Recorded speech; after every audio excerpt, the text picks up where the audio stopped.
Welcome, friends. The storm outside is fierce tonight, the thunder cracking like a warning. But here, within these words, I have a story, a gift for you, a gift that will guide you through the dark, calm your mind, and help you drift off to sleep. Despite the storm's roar, just remember, the rain might be scary, but you're safe here. Don't forget to subscribe and ring that bell, so you never miss the next tale. Now close your eyes and let's begin. There are places, you know, that seem untouched by time. Places that almost feel like they don't belong. Some say they're just remnants of the past, forgotten by the world, left to decay and fade into obscurity.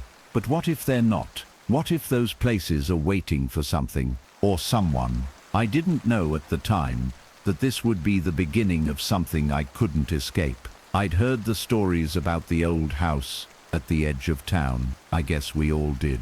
A house on a hill, empty for years. Some said it was haunted. Others said it was abandoned because of the murders that happened there years ago. But when I decided to move to this quiet town, I didn't believe in ghosts or curses. I didn't even believe in the stories the locals told. I thought they were just superstitions, but I was wrong. The rain's still pouring, and that thunder's really something, huh? But don't let it distract you. Let's keep going with the story. And hey, before we dive deeper, make sure you've hit that subscribe button. You wouldn't want to miss what comes next, right? The house was a cheap deal. Too cheap. I should have known. But it was a place to start over, to get away from everything, a fresh start. And that's what I needed, a fresh start. But when I first saw the house, I had no idea that something was watching me from the hill. Something that had been waiting for years, waiting for someone like me to come along. It wasn't until that first night, when I heard the tapping at my window, that I realized something was wrong. At first I thought it was just the wind. The house creaked and groaned like it was alive. But this wasn't the wind. It was something else, something deliberate. And when I looked out of that window, I saw him, the man on the hill. I didn't know who he was or what he wanted, but I knew one thing. He was watching me every night from that hill. And it wasn't long before I started to understand something more terrifying. He wasn't the only one watching. It started small, just a shadow in the corner of my eye, a fleeting figure in the distance. But then it got worse. Every night, the tapping got louder, the shadows grew more distinct, and I began to see things that weren't there. I could hear them, whispers in the dark, like someone was just outside my door, waiting for me to open it. But the worst part, the thing that kept me awake at night, it wasn't just the figure on the hill. It was the fact that I started to feel like I was being pulled towards him. That every step I took away from the house led me closer to something dark, something that wanted to keep me here, in this town, in this house, on that hill.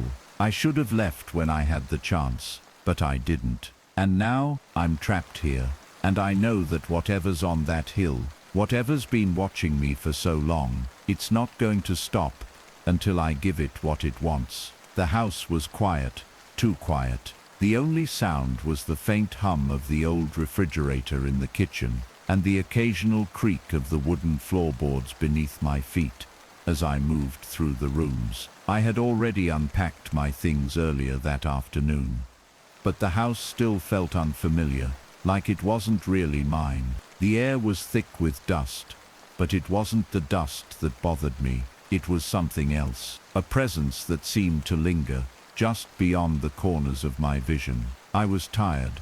I hadn't slept well the past few nights, still adjusting to the time zone and the long drive across the state. But the moment I sat down on the couch, I knew it wasn't going to be an easy night. Something about the stillness in the air felt off, a heaviness that made the hairs on the back of my neck stand up.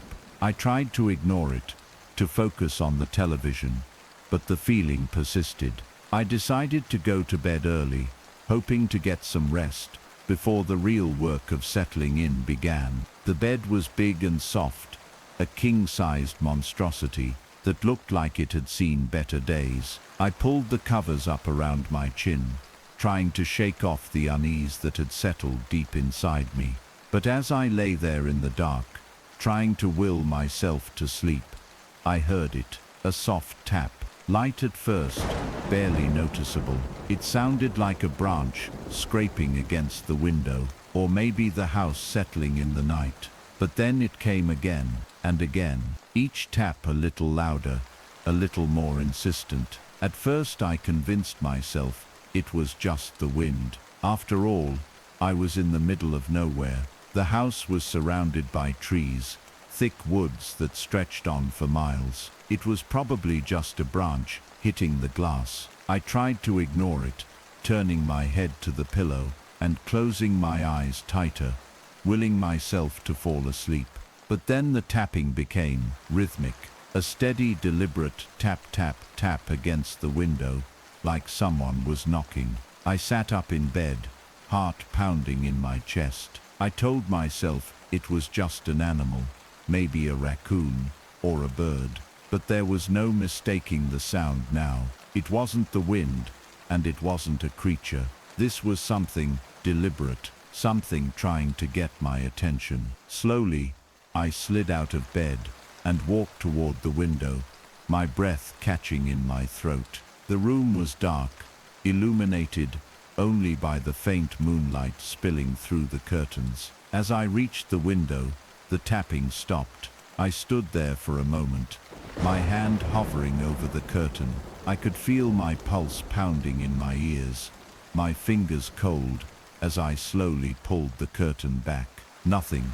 The yard was empty, the trees swaying gently in the wind. There was no one out there, no figure standing by the window, no shadow moving in the darkness, just the stillness of the night. I exhaled, a long, shaky breath, trying to calm myself. It was nothing, probably just a tree branch or a trick of the mind. Still, the unease didn't fade. Something gnawed at the back of my thoughts, a sensation I couldn't shake. I quickly closed the curtain and returned to bed, trying to ignore the feeling that I wasn't alone. But that night, I didn't sleep.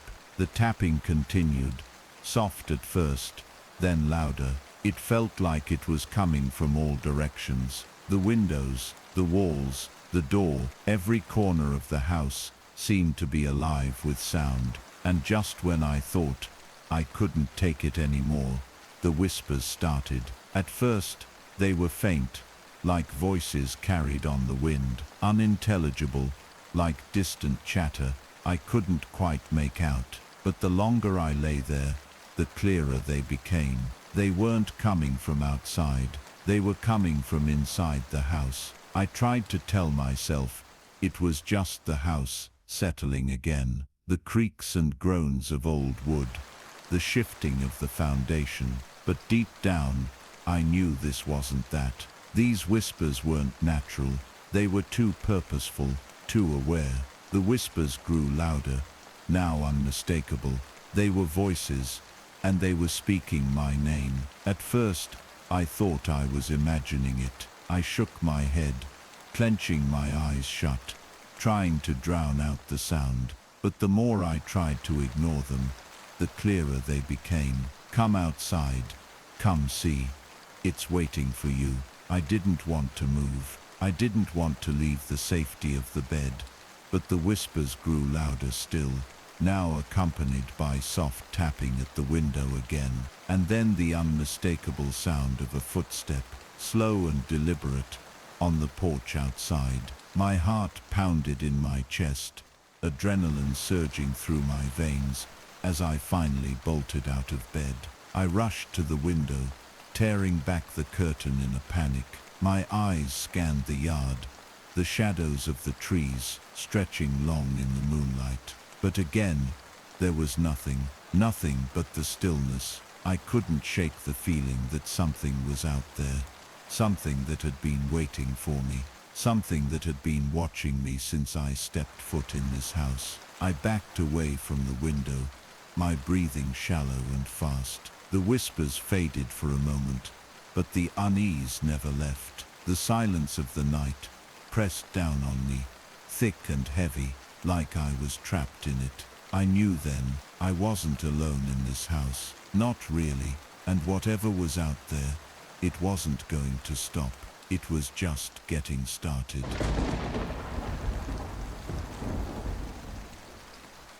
The next morning, the house felt different. There was a strange stillness to it, like the air itself had thickened overnight, holding on to something unspoken. I tried to shake off the lingering feeling of dread, convincing myself it was just a rough night. But something had shifted. The house was no longer just a house. It was a place alive with memories and something darker, something watching. I went downstairs, hoping a cup of coffee would clear my head, but I couldn't shake the sensation that I wasn't alone. The house was silent, and yet it felt like someone was walking just behind me. Footsteps always a half step away. I decided to take a walk around the property to ground myself. The woods surrounding the house were thick, the trees so dense they blocked out most of the sun, casting everything in a permanent, dusky shadow. There was a faint trail that wound through the trees, leading towards the hill. I wasn't sure why, but something about that hill tugged at me, like I had to know what was on it. Who or what had been watching me? I walked for what felt like hours, my boots crunching on the dry leaves. The trees grew thicker the further I went, until I could barely see the path in front of me. It was then that I noticed something strange and out of place. A stone marker, half buried in the undergrowth. The kind of thing you might see on an old graveyard, but this one wasn't a grave marker. It was too old, too weathered. I knelt down to inspect it, brushing away the dirt. The words were faded, barely legible, but there was something familiar about them. As I leaned in closer, I made out a name, Harris. My stomach churned. That was my last name. I wasn't from here, and as far as I knew, there were no Harris families in the area. I sat back on my heels, staring at the marker. Could this be some sort of coincidence?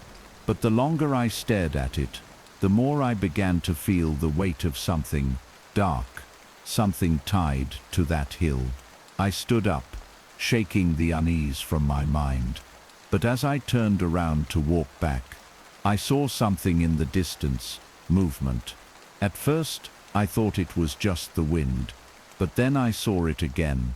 A figure, standing at the top of the hill. The same figure from last night. The man was still as a statue, his face obscured by the shadows of the trees. I froze. My heart pounded in my chest, the blood draining from my face. The figure didn't move, just stood there, staring down at me. I was rooted to the spot, unable to look away. The silence between us stretched longer than I could bear, like time had slowed to a crawl. And then, without warning, the figure turned and disappeared into the trees. For a moment, I didn't know what to do. I couldn't tell if I was seeing things, or if the man really was out there. My mind raced, trying to rationalize the situation, but all I could think was that the figure, whatever it was, had been waiting for me. I turned and hurried back to the house, my steps quickening as I felt the weight of the forest closing in around me. The trees seemed to loom larger now, darker, as if they were watching me too. When I reached the house, I didn't stop to look back. I bolted inside, slamming the door behind me. I needed to know more. I needed to understand why I was being followed, why the figure was out there, and why it felt like it had been waiting for me specifically. I spent the rest of the day going through the old papers I'd found in the house when I first moved in.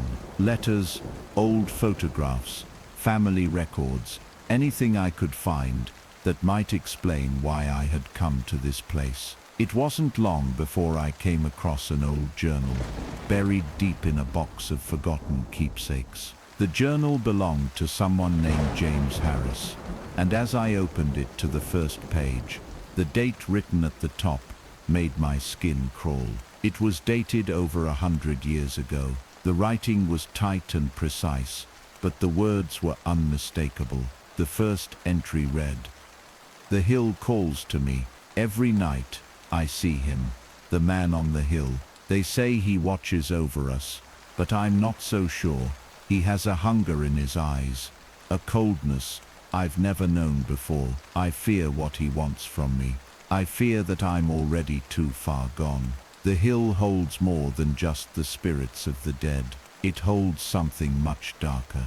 The name James Harris made me pause. Could he be a relative? Someone from my past? I couldn't help but feel a chill crawl up my spine. The more I read, the clearer it became that James Harris had been dealing with the exact same thing I was. The figure on the hill, the strange pull of the place, the whispers in the dark. As the journal entries continued, they became more frantic. James wrote about feeling trapped, like the hill had taken hold of his mind, and how the man on the hill was always watching, always waiting. In the final entry, the writing was jagged and erratic, barely legible. "He's here, he's been here for so long. I thought I could escape, but there's no escaping him. I've seen his eyes. He's not just a man, he's something else, something that never leaves. The hill is cursed, and so am I. And now, you will be too."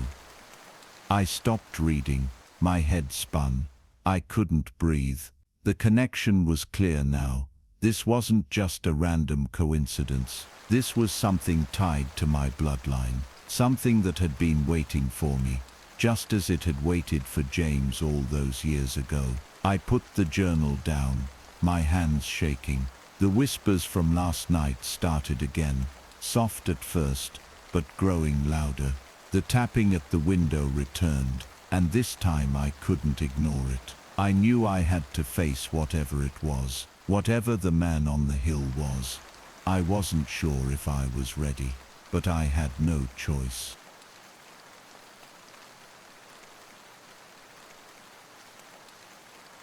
I couldn't shake the feeling that I wasn't the only one being drawn into whatever was happening here.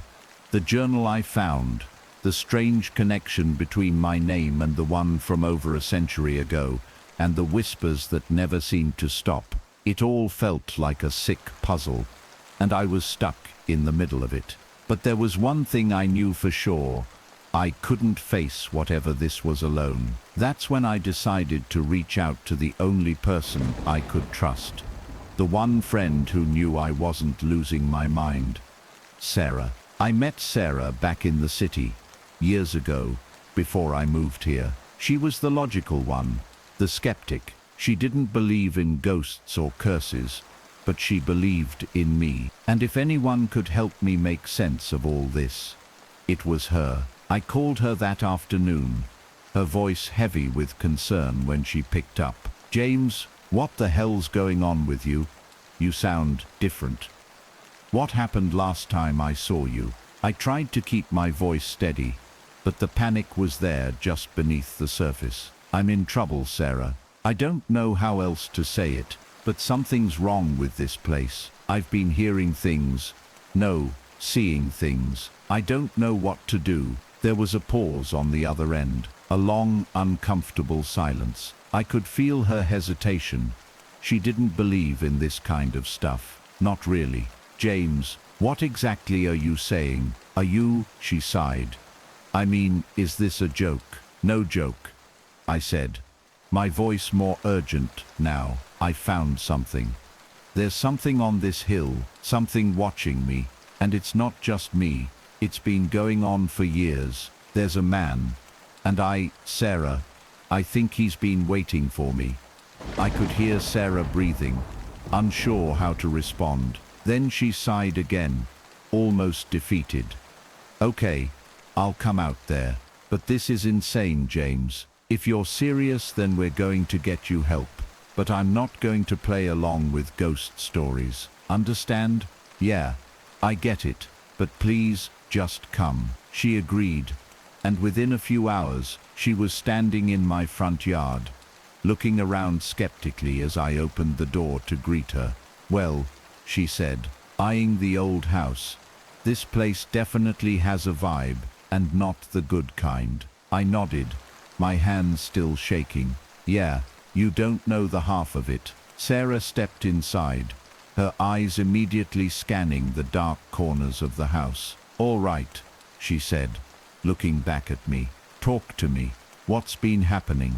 I told her everything about the tapping on the window, the figure on the hill, the whispers in the night. I didn't leave anything out. She was quiet for a long time, processing everything, her gaze flickering over the room, like she was looking for something I couldn't see. Finally, she shook her head. James, I know you. I can see it in your eyes. You're not making this up. But that doesn't mean you're not losing your mind either. I know, I whispered.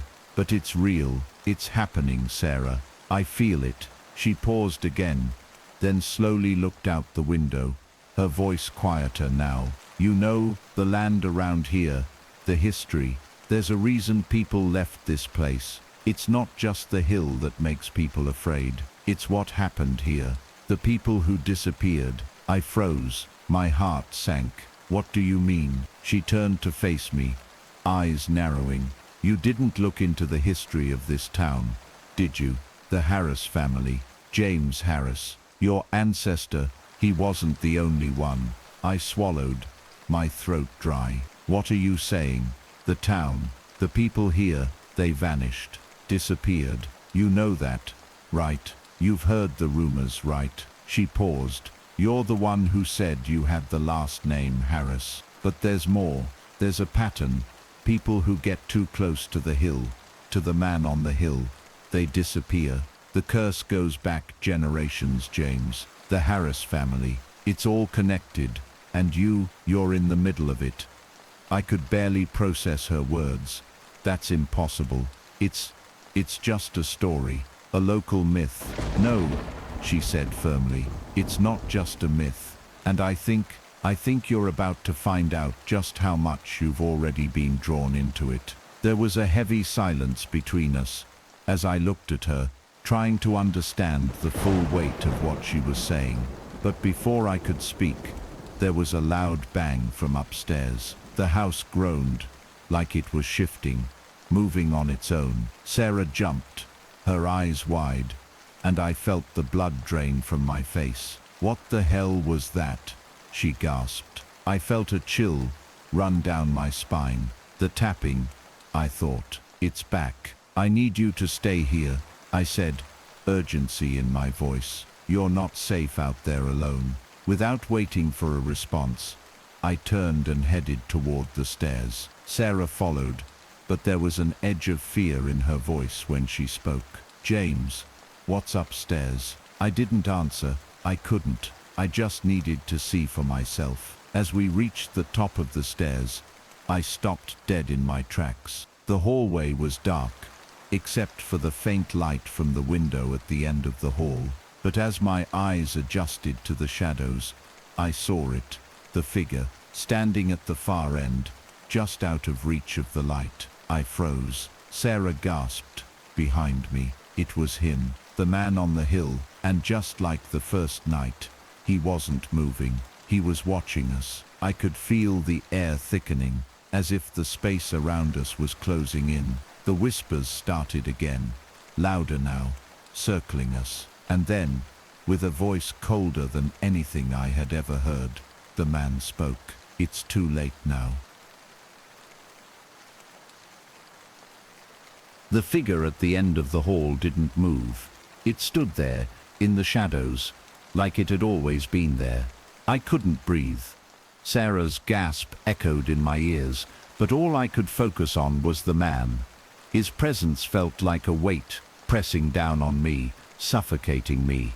My heart hammered in my chest, and I had to force myself to take a step forward. "James, what the hell is that?" Sarah whispered behind me, her voice barely audible. I didn't answer her. I couldn't. The words wouldn't come. I could only focus on the figure, the man who had been watching me, the one I knew I had to confront. The whispers grew louder, now an overwhelming chorus in my ears. I could barely make out the words, but they were unmistakable. "Come closer. He's waiting. It's time." I wanted to run. I wanted to pull Sarah and bolt out of the house, never look back. But something kept me rooted to the spot. A pull, a force that seemed to be coming from the figure itself. I could feel it in my bones. The man's eyes, those hollow, empty eyes, finally moved. They focused on me, sharp and cold, and I felt my stomach twist into knots. The air grew colder, and the shadows in the hallway seemed to deepen, stretching toward us, like they wanted to swallow us whole. "You don't belong here." The man's voice was low, gravelly, but there was something ancient in it, something familiar. It felt like it had been echoing in my mind for days, like I'd always known these words were coming. I don't understand," I stammered, my voice shaking. "Why me? What do you want from me?" He took a slow step forward, his footfall echoing in the silence. He moved with a deliberate slowness, like he was savoring the moment. "I want what was promised," he said, his voice sending a chill down my spine. "The hill has claimed you, James Harris. The curse has been passed down, and now you will fulfill it." I felt Sarah's hand on my arm, her grip tight with fear, but I didn't turn to look at her. I couldn't take my eyes off the man, the thing standing in front of me. "Fulfilling it?" I repeated, trying to keep my voice steady. "What does that even mean?" "The hill calls for those who are bound to it," the man replied, his voice growing colder with each word. "The Harris bloodline has always answered that call. You thought you could escape, but the past, it never lets go." I took a step back, my mind racing. The journal, the whispers, the tapping at the window, it was all connected. My name, my family, my bloodline. It had all been leading up to this moment. I could feel it. "Your ancestor knew this," the man continued. "James Harris. He tried to escape, but the curse, the hill, it never lets go. Not until it's complete." I looked at Sarah, finally meeting her eyes. She was pale, her lips trembling, but there was a determination in her gaze. "What is he talking about?" she asked quietly, her voice breaking the tension for just a moment. "What curse?" I opened my mouth to speak, but the man answered before I could. "The curse of the hill is the curse of blood," he said, his voice rising with the finality of a verdict. "The first Harris to step foot on this land claimed it as their own. And now, the land claims you." I turned back to him, fear beginning to turn to anger.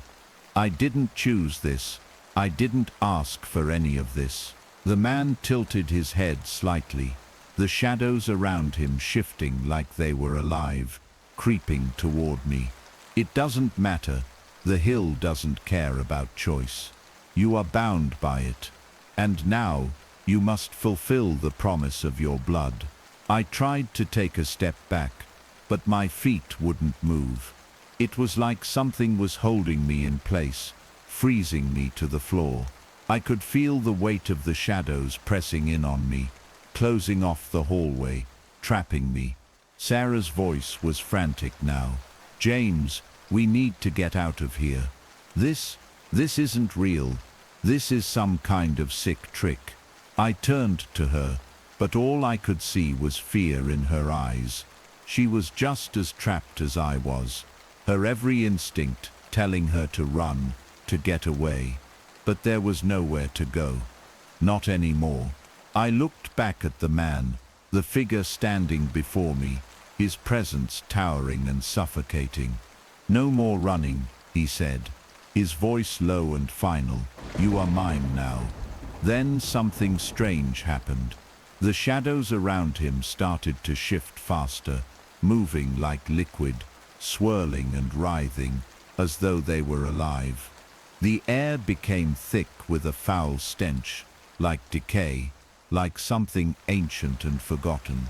I could feel the room closing in, the walls pressing against me, and then the whispers returned, louder, clearer. "Come, come with us." The man took another step forward, and this time I couldn't stop myself. I could feel myself being drawn to him, like a puppet on a string. My mind screamed at me to fight it, to run, but the force of the curse, the power of the hill was too strong. I can't," I muttered, my voice shaking. The man smiled, a thin, cruel smile that sent a chill straight to my soul. "You don't have a choice." And then, just as I thought I would lose control, something happened. The shadows in the room froze, the air went still. For a split second, everything was silent. And then a voice, not mine, not the man's, whispered from the corner of the room. "It's not his time yet." The man froze. His eyes, which had been locked onto me, snapped to the corner of the room where the voice had come from. His face twisted with confusion, and for the first time since he'd appeared, he looked afraid. "What? Who?" he began. But before he could finish, the shadows around him exploded in a burst of dark energy, swirling violently around him. The man screamed, the sound rising in pitch until it was a blood-curdling wail, and just as quickly as it had all started, the room went silent again. The figure on the hill was gone. I stood there, shaking, trying to process what had just happened. Sarah was staring at me, her face pale and wide-eyed. "What the hell was that?"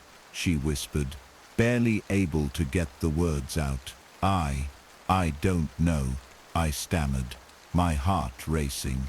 "But I think there's something else here, something benevolent, something that doesn't want me to."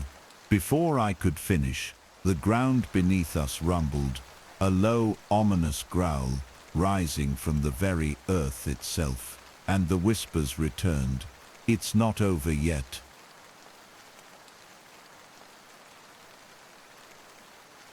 The room still felt charged with the remnants of what had just happened.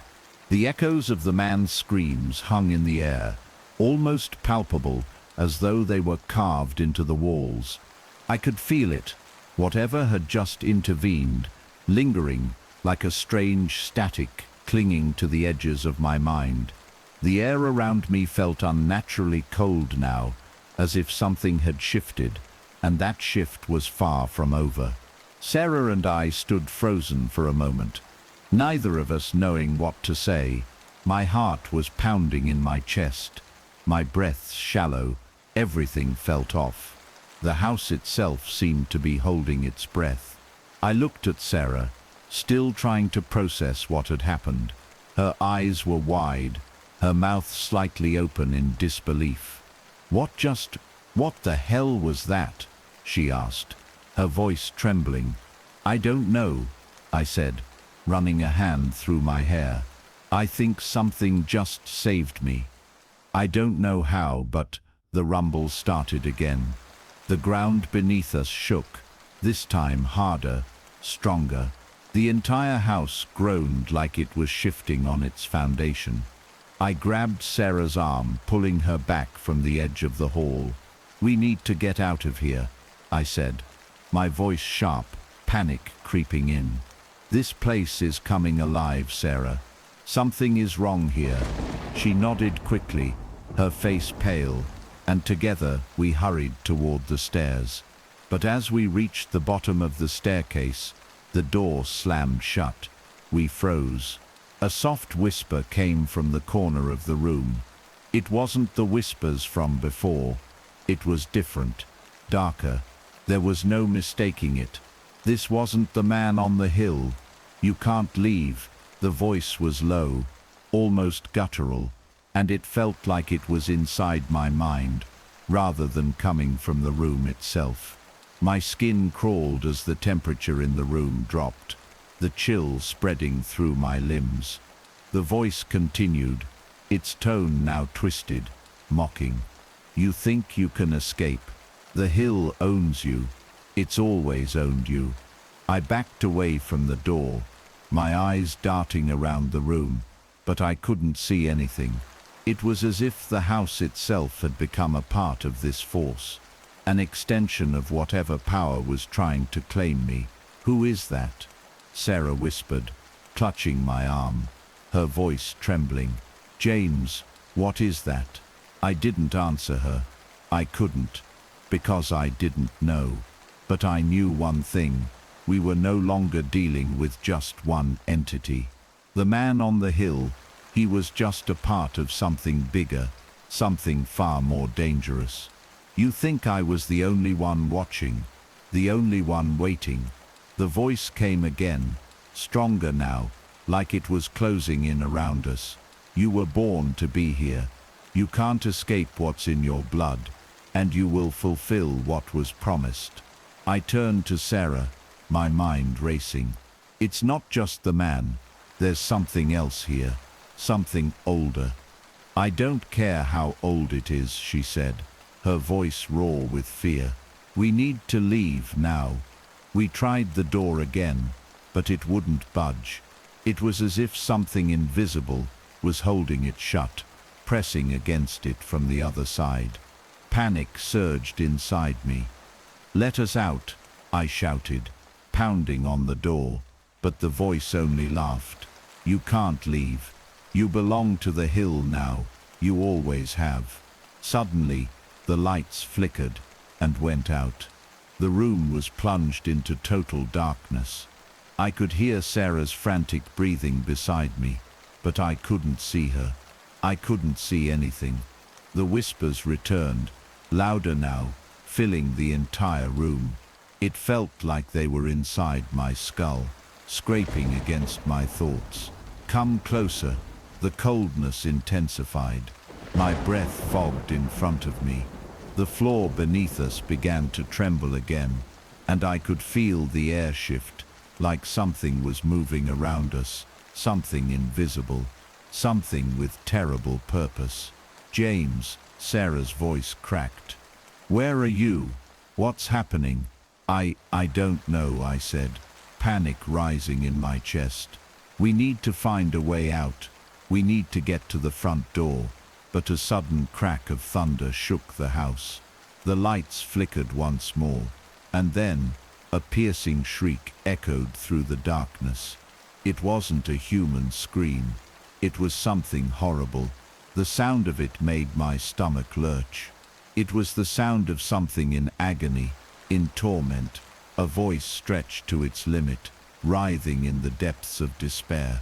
I grabbed Sarah's hand, pulling her toward the hallway, but the floor beneath us seemed to shift, buckling like we were standing on sand. The walls themselves seemed to be moving, twisting, closing in. We were trapped. It's too late, the voice echoed again, now a cacophony in our minds. The hill has claimed you. There is no escape from what lies beneath. I couldn't breathe. The whispers grew louder, faster, filling my thoughts with images, visions of the hill, the figure, and something deeper, something buried under the earth. There was a pulse, a heartbeat, something ancient that pulsed through the very land beneath us. It was alive, feeding off of us, drawing us in. And then I saw it. In the darkness, a shadow moved toward me, a figure emerging from the floor itself. At first, it was a silhouette, a faint outline, but as it stepped closer, it became more defined.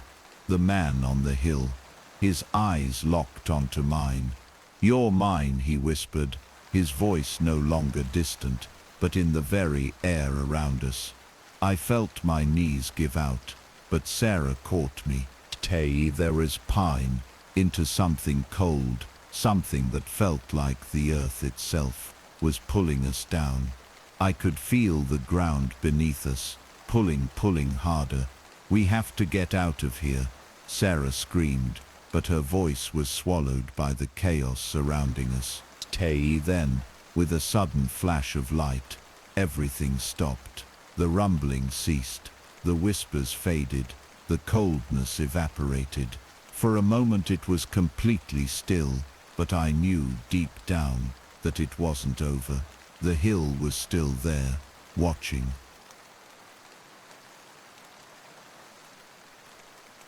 The house stood in unnerving silence. For a moment, it felt like the entire world had frozen. The coldness, the whispers, the rumbling, all of it ceased as if nothing had ever happened. I stood in the middle of the hallway, breathless, my hands shaking.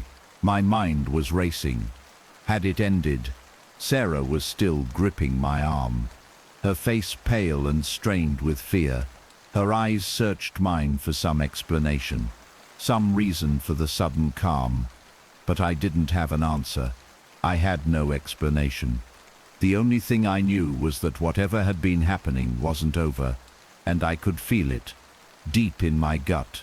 The hill, the curse, the man on the hill, they were all still here, watching, waiting. Then it happened. A loud crack split the air.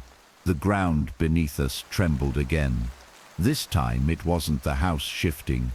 It was something beneath the house, something ancient, something alive. The walls groaned as if they were being pulled inward. The air grew thick with pressure, like we were trapped in a vice. It was the hill. The hill was reaching for us. "James, I can't breathe," Sarah gasped, her voice panicked, her grip tightening around my arm. "We need to get out, now." I nodded, heart pounding in my chest, but I didn't move. I couldn't. There was a presence in the room now, something far darker than the figure of the man on the hill. This was no longer just a curse. It was something worse, something that had been buried for too long, and now it was waking. The whispers returned, but this time they were not soft and ethereal. They were louder, more insistent, closer. "You cannot leave. You are mine." I turned, half expecting to see the figure at the end of the hallway again, but there was nothing there, just shadows. But then the ground shook with a violent force, and from the very floorboards of the house, something emerged. It was not the man. It was bigger, a shadow larger than any human form, a thing of pure darkness, moving and shifting like liquid, its form impossible to define. It stretched up the walls, engulfing the house in an unnatural blackness. And then I saw it. Eyes, thousands of eyes, gleaming in the darkness, watching, judging. The air thickened, pressing down on us like a weight. I heard Sarah scream, but I couldn't move. I was paralyzed by the presence, a sense of doom that filled every inch of the room. The walls groaned, the floor cracking beneath my feet as the darkness spread. I am the hill. I am the land. I am the thing that waits. You cannot run. You cannot escape. The voice came not from the air, but from the very earth beneath us, deep and resonant, vibrating through my bones. I felt it in my chest, in my skull. It was the voice of something ancient, something hungry. It was the very essence of the hill, the curse that had been here long before I arrived, and would remain long after I was gone. The shadow took another step forward, and the room darkened even further.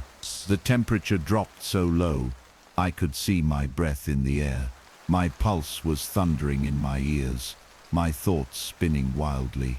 I turned to Sarah. Her eyes were wide with terror, her mouth moving but no words coming out. She was in the grip of something beyond understanding, something I couldn't protect her from. "James," she whispered, her voice barely audible. I don't know if we can." I didn't let her finish. I couldn't. With every ounce of strength I had, I pushed her toward the door. The floor was shaking so violently now, I could barely stand. The room was collapsing inward, the house crumbling under the weight of whatever force had taken hold of it. But just as we reached the door, I heard it. A roar, not human, but something otherworldly, something deep and feral. The shadow leaped toward us, its darkness swallowing everything in its path. The very walls around us began to collapse, pieces of the ceiling falling with a deafening crash. I didn't look back. I didn't have the time. With all the strength I could muster, I yanked the door open, pulling Sarah through with me.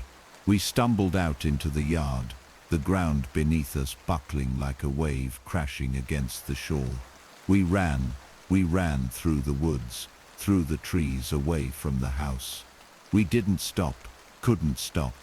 The darkness in the house, the thing that had been watching us, the thing that lived in the earth beneath that hill, was chasing us. I could feel it, just behind me, moving through the shadows, stretching out like it was coming for us. And then, it stopped. We made it to the edge of the woods, gasping for breath, our bodies shaking from fear and exhaustion. I turned back, watching the house in the distance. The hill, the land, it was still there, looming like a giant presence in the darkness.